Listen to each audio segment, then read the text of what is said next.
ICC আয়োজিত টি-20 বিশ্বকাপের ইতিহাস দীর্ঘদিনের নয়। 2007 সালে প্রথমবার শুরু হয়েছিল এই প্রতিযোগিতা।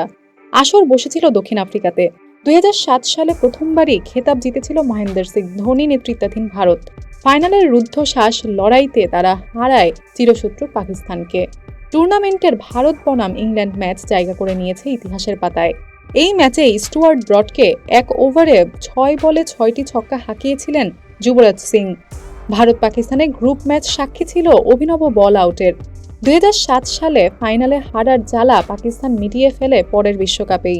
2009 সালে ইংল্যান্ডে অনুষ্ঠিত দ্বিতীয় প্রতিযোগিতায় পাকিস্তান শিরোপা জিতে। 21 জুন 2009 শ্রীলঙ্কাকে ফাইনালে উড়িয়ে জয় পায় পাকিস্তান। ব্যাটে বলে অলরাউন্ড পারফরমেন্স করে জয়ের নায়ক হয়ে যায় শহীদ আফ্রিদি। 2011 সালে ওয়ানডে বিশ্বকাপ থাকার কারণে এই প্রতিযোগিতার আসর বসেছে 2010 সালেই। 2010 সালের প্রতিযোগিতা ওয়েস্ট ইন্ডিজে অনুষ্ঠিত হয়।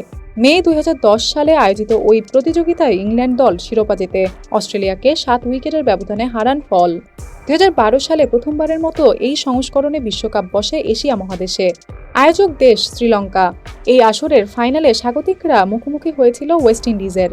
শ্রীলঙ্কাকে হারিয়ে ক্যারিবীয়রা জেতে খেতাব। ফাইনালে স্যামুয়েল বদ্রির স্পিন বলে ঘায়েল হয়েছিল লঙ্কান ব্যাটাররা। একমাত্র দল হিসেবে শুরুর 4 আসরেই সেমিফাইনাল খেলেছিল পাকিস্তান। 2014 সালে প্রথমবারের মতো কোনো বৈশ্বিক টুর্নামেন্ট এককভাবে আয়োজন করে বাংলাদেশ। এই আসর দিয়ে বাড়ানো হয় দলের সংখ্যা। 12 দল থেকে বিশ্বকাপ হয়ে যায় 16 দলের, যেখানে 3 দলের অভিষেক হয়। আর শ্রীলঙ্কা করে সাপমোচন। নিজেদের দেশের মাটিতে শিরোপা জিততে না পারার জ্বালা মিটিয়ে ফেলে এবার। ফাইনালে সহজেই ভারতকে হারায় লঙ্কানরা।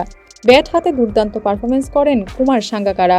ফলে এখন পর্যন্ত আয়োজিত 5টি প্রতিযোগিতায় ভিন্ন ভিন্ন 4টি দল চ্যাম্পিয়ন হওয়ার কৃতিত্ব গড়ে।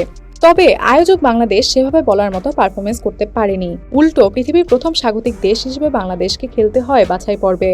এখানে আইসিসির 10টি পূর্ণাঙ্গ সদস্য সহ 2013 সালে বাছাই পর্বে অংশগ্রহণকারী শীর্ষ 6টি দল অংশ নেয় সরাসরি মূল পর্বে। র্যাঙ্কিংয়ের শীর্ষ 8 পূর্ণাঙ্গ সদস্যকে বাদ দিয়ে সুপার 10 পর্বের আয়োজন করা হয়েছিল। বাকি 8 দলকে নিয়ে গ্রুপ পর্বে আয়োজন করা হয়। শীর্ষ 2 দল সুপার 10 পর্বে খেলার সুযোগ পায়। নেপাল, হংকং ও সংযুক্ত আরব আমিরাত এই 3টি দলের এবারের প্রতিযোগিতার অভিষেক ঘটে। 2016 সালে আসর বসেছিল ভারতে। আয়োজক ভারত এবারের প্রতিযোগিতায় সেমিফাইনাল থেকে বিদায় নেয়। তাদের হারায় ওয়েস্ট ইন্ডিজ। প্রথম দল হিসেবে তারাই জিতে একাধিক টি-20 বিশ্বকাপ। কলকাতার ইডেন গার্ডেনে ফাইনালের মুখোমুখি হয়েছিল ইংল্যান্ড ও ওয়েস্ট ইন্ডিজ। মহামারী করোনা ভাইরাসের কারণে 2018 সালে টি-20 বিশ্বকাপ হয়নি। এরপর 2021 সালে আরব আমিরাত ও ওমানে অনুষ্ঠিত টি-20 বিশ্বকাপে নিউজিল্যান্ডকে হারিয়ে প্রথমবারের মতো চ্যাম্পিয়ন হয় অস্ট্রেলিয়া। সবশেষ 2022 সালে পাকিস্তানকে হারিয়ে দ্বিতীয়বারের মতো চ্যাম্পিয়ন হন ইংল্যান্ড ক্রিকেট দল।